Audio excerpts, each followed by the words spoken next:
د آلمان د هیسن په ایالت کې د فرانکفورت د ستر صنعتي ښار ترڅنګ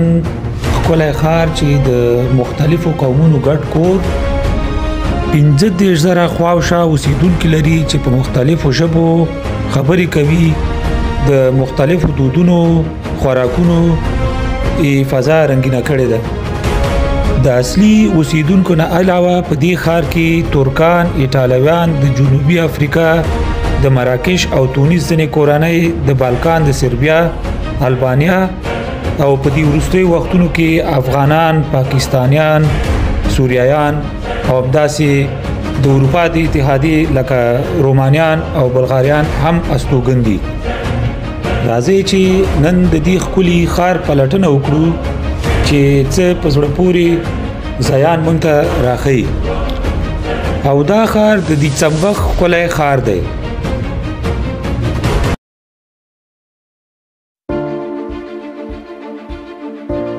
سلامونه جوړ په خیر او ښه راغلاست زما د یوټیوب چینل ته نن به هم په یو نوي سفر د دې ښکلي ښار څخه پیل وکړو اوس هم د دې ښار په زړه کې د دې ځای د ښاروالۍ ترڅنګ ولاړ یم چې د دې ښاروالۍ ترڅنګ دلته یو دانه وړوکی سوپر مارکیټ هم دی چې د دې ځای خلک راځي او د خپل وړ ضرورت شیان ټول دلته اخلي دا هغلته یو الکترو مارکیټ هم دی او اخواته د خوړو دکانونه دي او رستورانتونه دي او نور د کالویو دکانونه دي د روزمره ضرورت وړ شیان ټول په دې سوپر مارکیټ کې موجود دي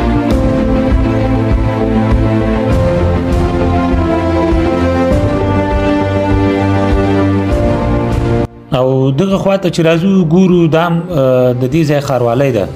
یعنی دلته هم د دې ځای د اوسیدونکو دپاره ټول خدمات په دې ځای کې وړاندې کیږي دا ځای چې دی د دې ښار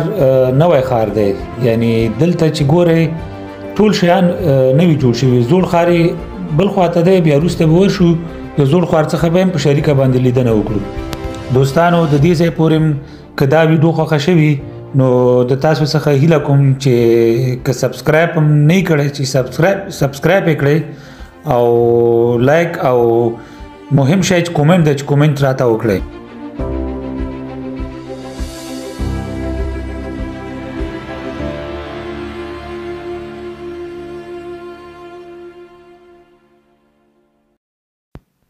دا هم د دې ښاروالۍ مخې ته دغه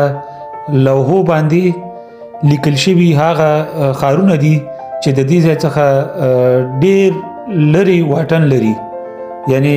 دا د دې مطلب دا ورکوي چې دغه ښارونه د دې ځای د ښاروالۍ سره فرهنګي او سپورتي ارتباطات لري دا دې وګورئ ځینې ښارونه پکې تقریبا د دې ځای څخه 8,000 9,000 10,000 کیلومتره واټن لري ښودل شوي دي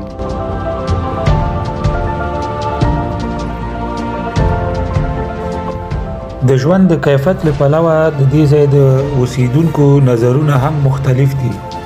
ځینې په دې نظر دي چې دا ښار ډیر آرام او د ژوند لپاره ډیر مناسب دی خو په ځینې سیمو کې د ځینې ستونزو له امله بیا ځینې خلک برعکس نظر لري د دې ښار یو له ښو ځانګړنو څخه دا ده چې دا ښار ډیر یو راټول ښار دی ټول دفترونه دکانونه یو د بل سره نږدې دي یعنی د روزمره ژوند په چارو کې خلکو ته ډیر سهولتونه آماده شوي دي د چاپیریال له پلوه د دې ښار په شاوخوا کې ډیر ښکلي او په زړه پورې ځنګلونه شته چې څو شېبې وروسته به ورڅخه لیدنه وکړو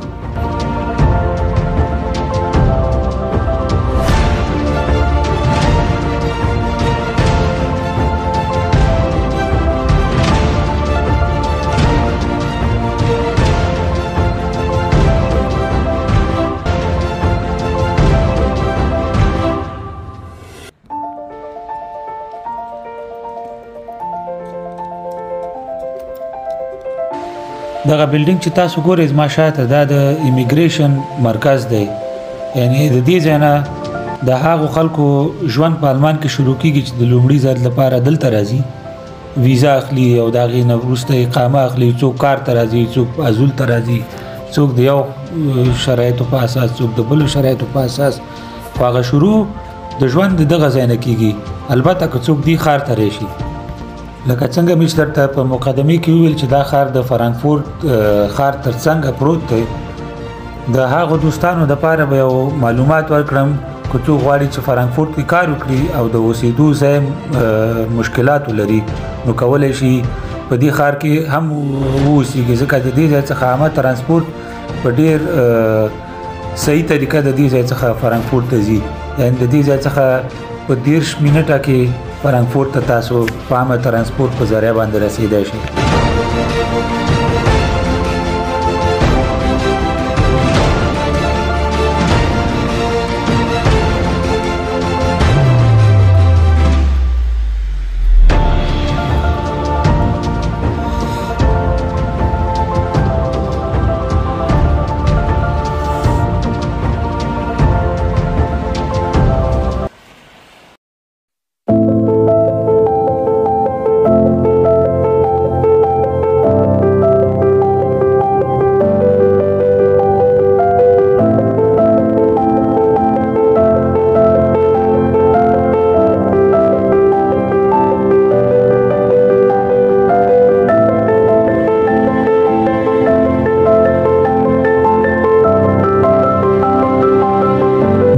په زړه کې زوړ ښار چې د دې ځای په اصطلاح باندې الټشتات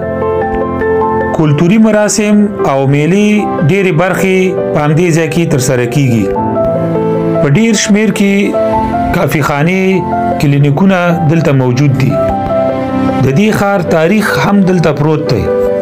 چې د سیمې د تاریخ او کلتور د پیژندلو ښه ځای دی.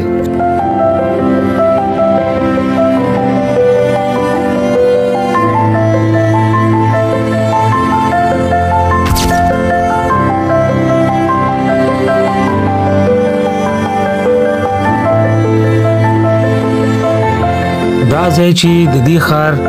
په زړه کې پروت دی او په دې ځای کې د دې ښار یو وړوکی غوندې موزیم دی. د موزیم د پاسه یوه کتابخانه ده،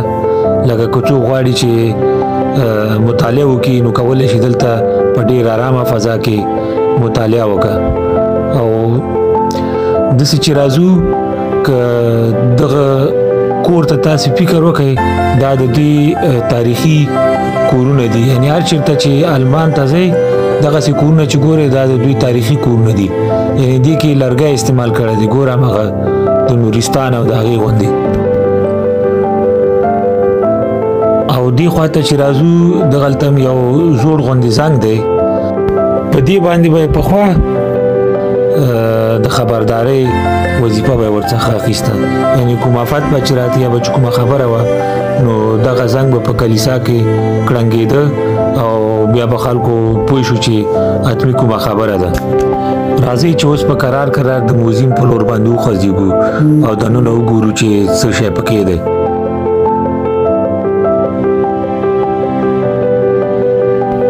دا موزیم چې د سیمې د تاریخ له پخوانۍ وختونو نه تر 20مې پیړۍ پورې وختونه نندارې ته وړاندې کوي.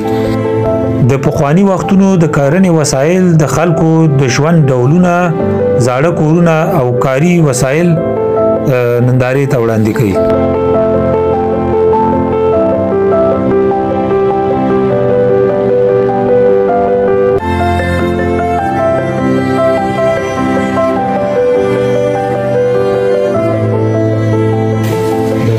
دا د نانبیانو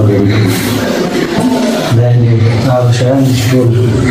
نانبیان دي چې پخوا به ډوډۍ او شیان سره پخوي. ګوره دا مغربیل دی او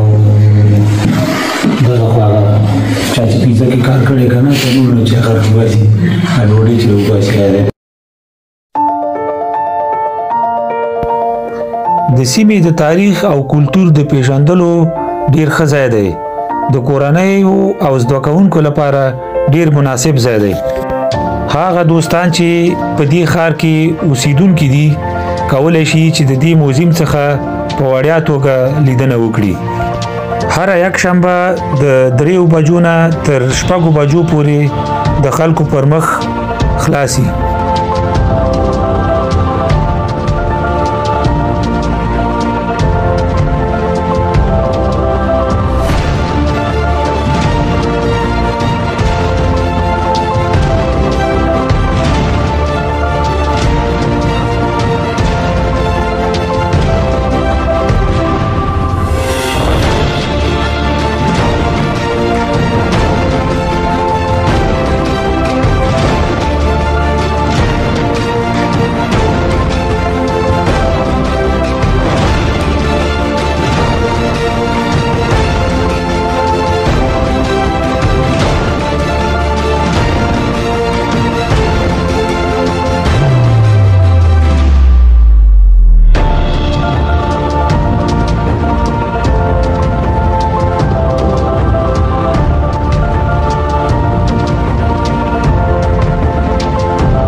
ډیر سخت باران وریږي او د خزان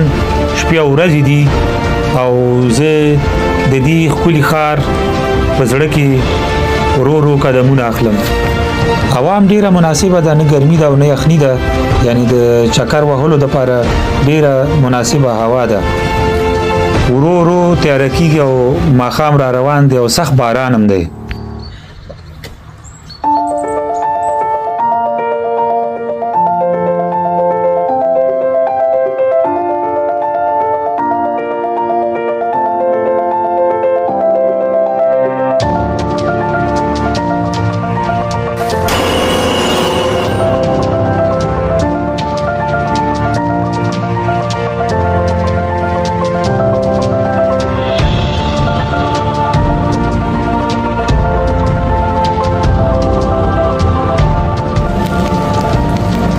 دا ښار د پخواني وختونو او خصوصا د 18مې پیړۍ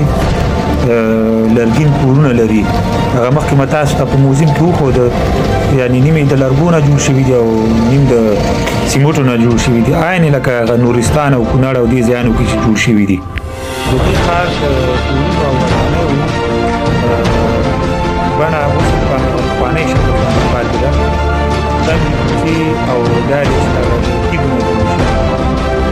او دغه چې دی د دې ښار چې وروسته د ښارګوټ دی چې په دې کې هم ډېر زیات بانکونه یعنې هر هغه څه چې د خلکو ته ضرورت دي ټول پکې موجود. نسبت په دغه نوي سیمه باندې دلته المانان ډېر زیات لیدل کېږي، یعنې ټول کافي خانې ته چې ګوري ټول د المانانو نه ډکي. نوي ښار کې خو ټول د خارجيان دي، یعنې د نورو وطنونو نه چې راغلي. دغه هم چې ګورئ د تیږو نه جوړه شوې د دې ښار نقشه ده. اوس هم شپه ده، د نن ورځې خپرونه به پای ته ورسوو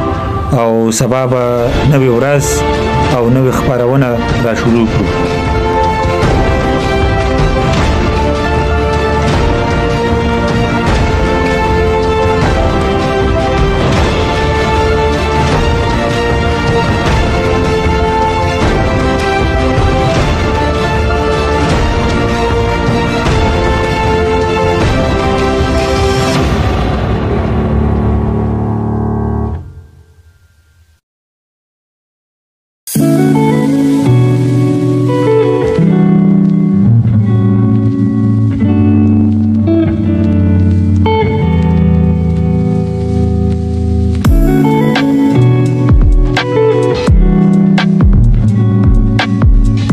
دا هم د هیسن ټاک پارک دی چې د دې ښار د مشهورو پارکونو څخه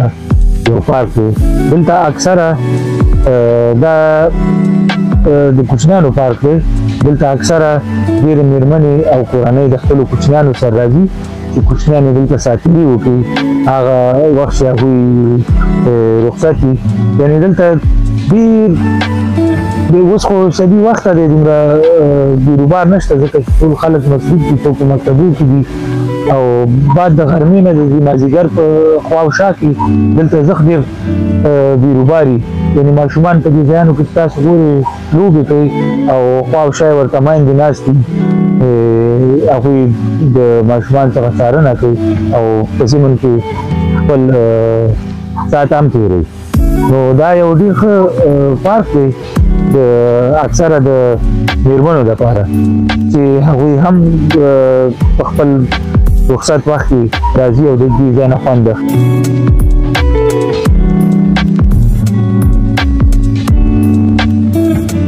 دا هم د مچیګانو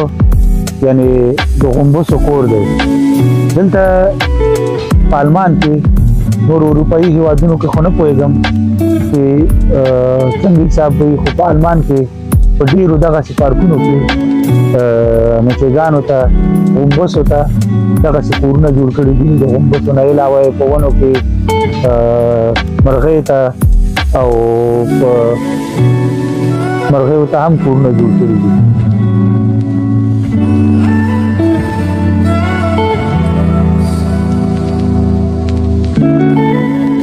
دا هم د لرګو نه جوړ شوی پول دی موږ هم ځان نه وړوکی ماشوم جوړ کړی دا د کوچنیانو هم خپله یو خوندوره دنیا وي همدې وخت کې د هر شي نه دوی خوند اخلي چې کله بس بالغ شي او بیا غټ شي او بیا ژوند په عمرو شي بیا د مختلفو پرابلمونو سره لاس او ګریوان وي خو خیر موږ هم دا صبي وخته دی څوک نشته موږ به هم د دې پول نه خوند واخلو او راځئ تاسو ما سره وګورئ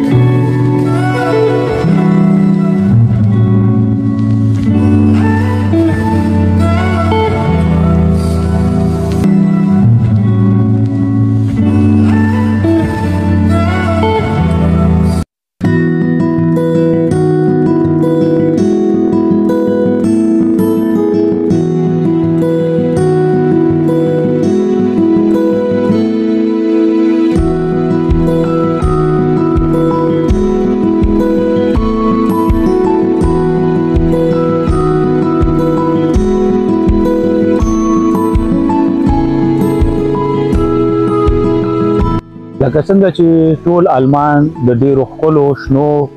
او سترو ځنګلونو څخه برخمن دی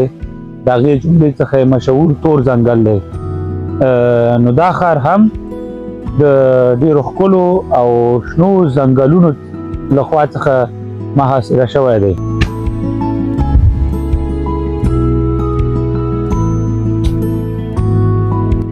دلته هم د ماهیګیرۍ یعنې د کب نیونې کورسونه اجرا کیږي نو په دې کورس کې اکثر هغه خلکو ته چې غواړي ماهیګیر شي نو د قانونونو په باره کې او همداسې چې د آلمان د قانون په اساس باندې کوم ماهي نیوی شي کوم ماهي نشي نیوی نو دلته چې دا کورس ختم شي بیا یو لیسنس اخلي او دا لیسنس نه وروسته بیا کولی شي چې په ازاده توګه په ټول آلمان کې ماهیان ونیسي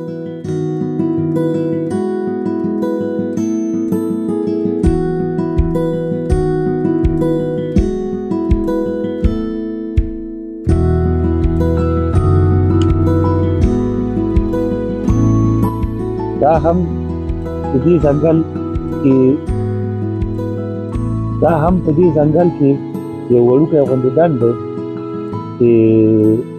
دا ډنډ اکثره هغه ماهیګیري یا د ماهیانو شوقیان چې که نه هغه ماهیان چې دي چې هغوی دلته راځي او خپل د رخصتۍ وخت دلته تېروي یو شی چې تاسو ته دوستان ویم دلته په اروپا کې یو قانون دی چې د دوو څخه زیات ماهیان اجازه نشته چې ویني خو ډېر ماهیګیران چې دلته راځي لکه ځینې خلک راځي د 2 ورځو دپاره ټوله ورځ دلته تېروي او یو دم په 2 ساعتو کې 2 ماهیان پوره کړه نو بیا ورته دا ورځ ورته خستګونه تمامېږي نو هغه یو ماهي پرېږدي بیا د بل په انتظار باندې کله بل ماهي ونیسي دا دې مرغاوۍ مړه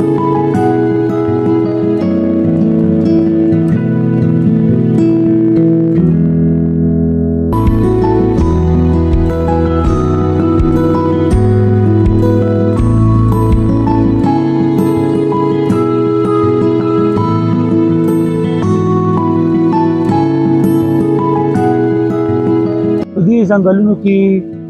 ډېرې داسې لارې او ځایان جوړ کړي دي چې د دې ځای اوسېدونکي ورڅخه سالمه استفاده وکړي. یعنې سالمه مطلب مې دا دی که څوک د بایسکل شوقیان یعنې بایسکل چلونه یا بایسکل دواني کوي هم یې کولی شي. که څوک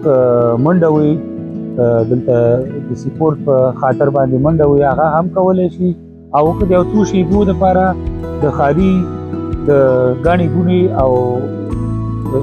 ژوند څخه لرې پاتې شي نو راځي په دې ځنګلونو کې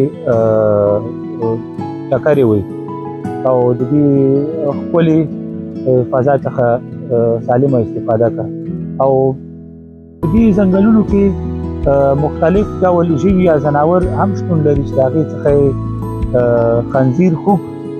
هغه پکې په ډېر تعداد باندې کېږي د شپې د خوا نه. یعنې ما هم لیدلي کله چې راځمه کور ته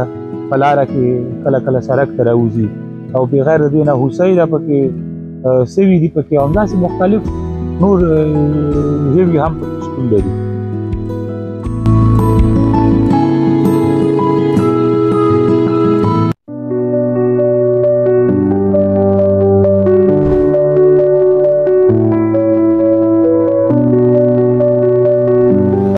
د دې ښار ختیځ لور ته دا سیمه چې د څو لوړو او دنګو ودانیو مجموعه ده. په دې جګو ودانیو کې تقریبا 3500 پورې خلک ژوند کوي. د بیلابیلو هیوادونو او قومونو وګړي لکه ترکان، مراکشیان، سوریایان، افغانان، پاکستانیان، هندیان، یعنی په کل کې به ووایم چې د دنیا د څلورو براعظمونو یعنی وچو خلک په دې ځای کې ژوند کوي.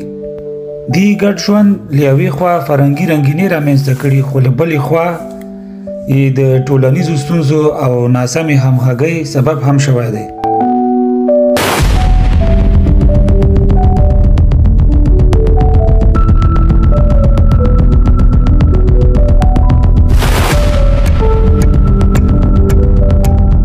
دا سیمه په کال 1980 کلونو کې د لوړو پوړیو یعنی جګو ودانیو په بڼه جوړه شوه. هدف دا و چې د اوسیدونکو لپاره ارزانه ځایونه برابر کړي. خو د وخت په تیریدو سره د دې ودانۍ زړېدې او د کار د نشتوالي له امله دا سیمه د سختې سیمې په نوم باندې یاد نشي. یعنې دلته به ډېر زیات جرایم کېده. د پولیسو سره د شخړې او د یو اور لګېدنې له امله دا سیمه د رسنیو پام ځان ته راواړو. یعنې د هغه وخت د رسنیو سرټکی شو. خو د دې ښار د ښاروالۍ او د ځینې ټولنیزو سازمانونو لخوا هڅه کیږي چې د دې ښار یعنې د دې سیمې دا اوسنۍ بڼه بدله کړي. په اوس وخت کې سره له دې چې دا سیمه د ټولنیزو ستونزو سره لاس او ګریوان ده خو یو ژوندی او پرتنوع ځای هم دی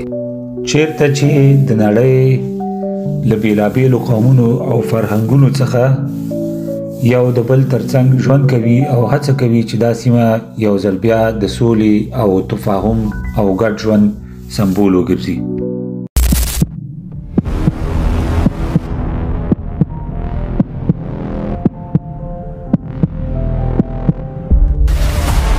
دا هم دلته جیګ برج دی. د دې څخه د دې ښار ټول خواوشا ځایان ښکاري. راځئ چې وروبخیږو او په شریکه به سره وګورو. دا ځینې ټولې د اوسپنې نه جوړ شوي دي. دا د اوسپنې نه جوړ شوی دی. دا برج چې دی کله چې داسې هوا طوفاني یا باران ډېري یا ډېر سخت واورې یخي بیا دا بندۍ د هغې دپاره چې څوک پکې کومه حادثه پکې پېښه نه شي. دا ډېر جګ دی داسې ستړی کړو ډېر جګ دی که نه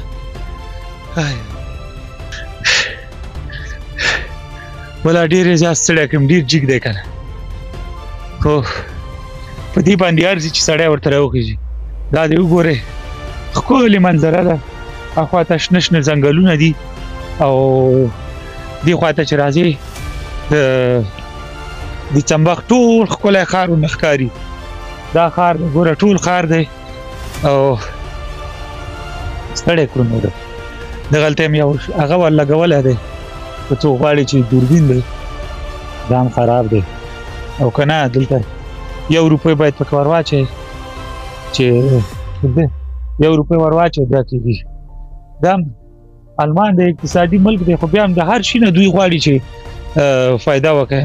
دې ته یې هغه کړی دی چې په 1 روپۍ باندې باید پکې ور واچوې بیا درته دوربین خلاصوي غیر د هغې نه هېڅ کوم هغه نشته دغه پاس هم ګورې ټول تاویږي داسې لکه د بایسکل ټایر چې ور بند کړی هم ګرد تاویږي او دا هم چې دی داسې لږه چې سړی داسې جمپ ووي دا ځای داسې خوځېږي ډېر جګ دی که نه بیا یو خو جګ دی او یو د یو جګې غونډۍ په سر باندې دا جوړ شوی دی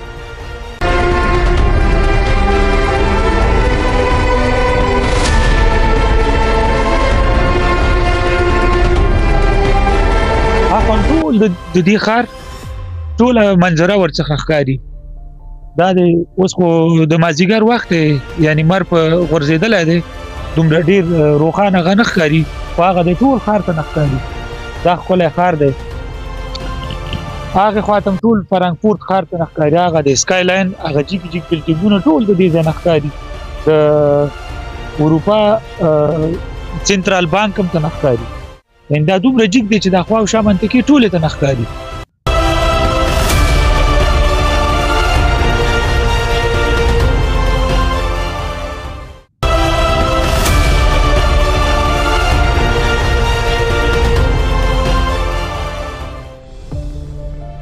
دا برج چې دی دا په 2001 کې جوړ شوی دی او ټول ټال 33 متره لوړوالی لري یعنې د ځمکې نه تر دې پاس سره پورې 33 متره لوړ دی خو هغه ځای چې دا مخکې موږ په وګرځېدو دا ځای 21 متره لوړوالی لري چې ټول د اوسپنې نه جوړ شوی دی یعنې دا ټول ساختمان چې دی د قوي اوسپنې نه جوړ شوی دی د دې برج څخه وړیا لیدنه کولی شي یعنې دا کوم ټیکټ نه لري هر وخت د سهار نه تر هغه وخته پورې چې تیاری دا د خلکو د پاره خلاصي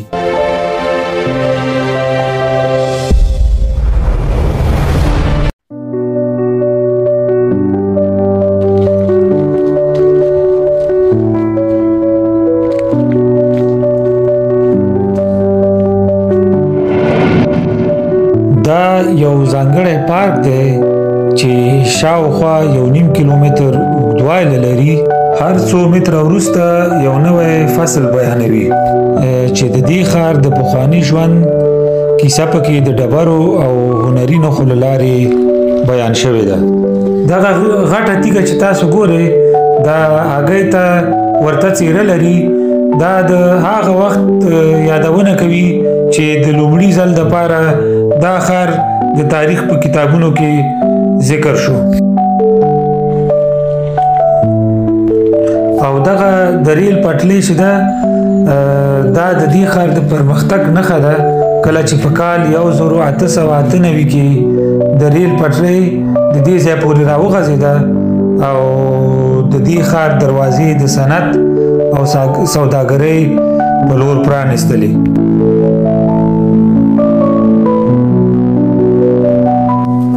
او دغه زوړ دیوال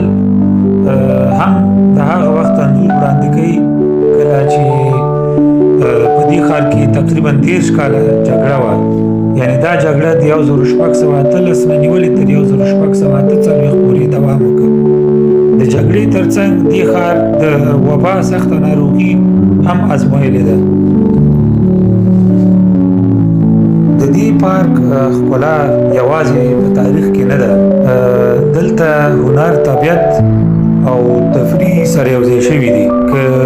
چیرته چرته تاسو د طبیعت او د تاریخ شوقیان استئ نو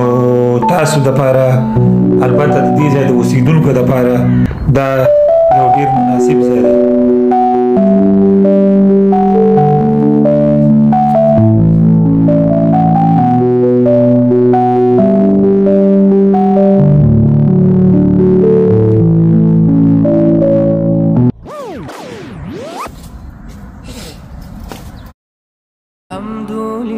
په دې ښار کې تقریبا 12,000 خواوشا کې مسلمانان اوسېږي چې د دې ښار د 10% زیات وګړي مسلمانان تشکیلوي.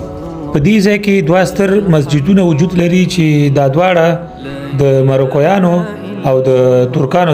لخوا څخه اداره کیږي. دغه هم د مروکویانو جامع جماعت ته چې دې کې تنه مروکویان نه خو نور مسلمانان هم مونږ کولای شي چې په دې کې 15 وخت مونږ د اختر مونږ او د جمعې مونږ تر سره کیږي. د مسلمانانو د مسجد څخه علاوه دلته د احمدیانو مسجد هم شته خو متاسفانه د وخت کموالی له کبله هلته ور نغلو چې د هغه څخه لیدنه کړې وای.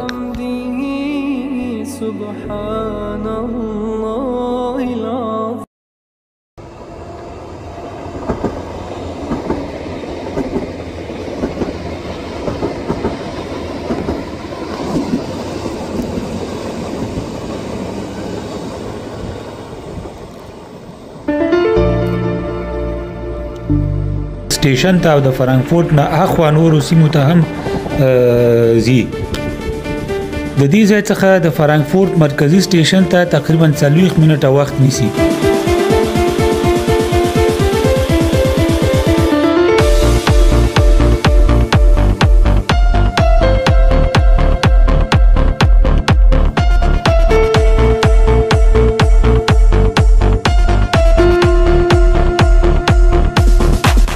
دلته د ټرین نه علاوه بسونه هم د دې منطقي خواوشا منطقو ته ځي او د دې ځای څخه د فرانکفورت هوایي ډګر ته هم بسونه مستقیم ډول باندې ځي. د دې ترانسپورت په نتیجه کې دې ښار ته یو خاص اهمیت ورکړل شوی دی.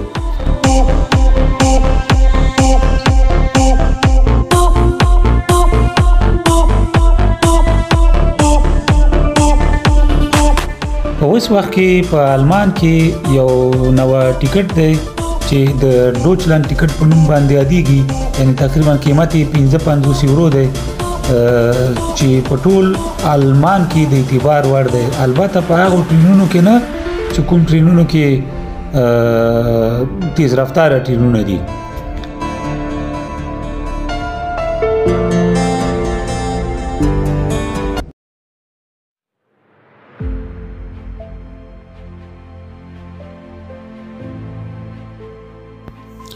په دې ښار کې دا یو ځانګړی ځای دی چې د فریډوالد په نوم باندې یادېږي، یعنی په ځنګل کې هدیره. دا یوه عادي هدیره نه ده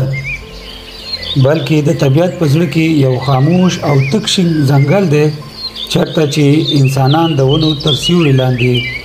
خپل وروستنی آرام پیدا کوي.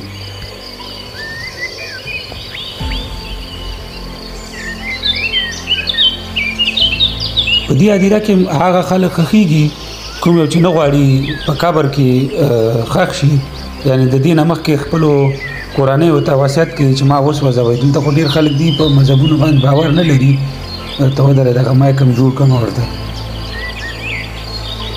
ښه اوس راځو بیرته دې موضوع ته. دلته خو ډېر خلک دي، تاسو پوهېږئ چې دلته خلک مذهب نه مني که نه، ډېر خلک لا مذهبه دي، هغوی غواړي چې د مرګ نه وروسته جسدونه وسوځول شي. نو هغه جسدونه ایرې بیا راوړي دلته د دغه ونو لاندې دي او هماغه ونه د هماغه شخص په نوم باندې یادوي، یعنی نوم پاس په لیکي. بس دنیا د مختلفو خلکو نه جوړه ده، مختلف خلک پکې ژوند کوي، مختلفې طریقې دي، مختلف نظرونه دي، مختلف کلتورونه دي. خو د دې خلکو په نظر باندې دوی دا یو نظر لري چې دا طریقې د چاپیریال ساتنه ساده ژوند او طبیعي ودا یوه نښه ده.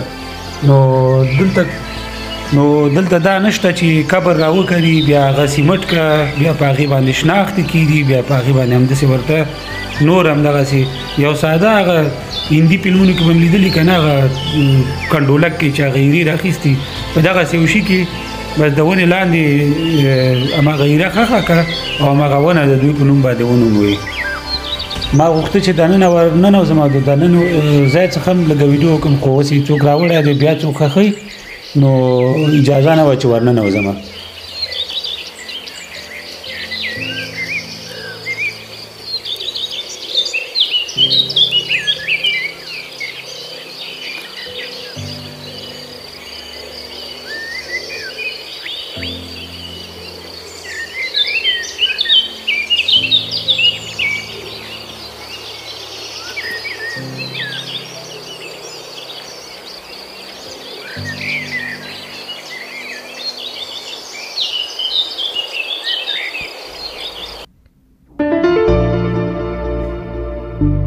دوستانو دا وه زما نننۍ خپرونه یا ویډیو د دیچمبخ د ښکلي ښار څخه. خدای دې وکړي چې معلومات درته ګټور ثابت شوي وي او خوښه شوي وي. د خوښۍ په صورت کې زما په دې ویډیو باندې تبصره وکړئ، لایک یې کړئ او سبسکرایب یې کړئ که چا تر اوسه پورې نه یې سبسکرایب کړی، چې په آینده کې هم همدارنګه ښکلي او په زړه پورې پروګرامونه ولرو. تر بیا لیدو پورې په الله جل جلاله سپارم. خدای په امان.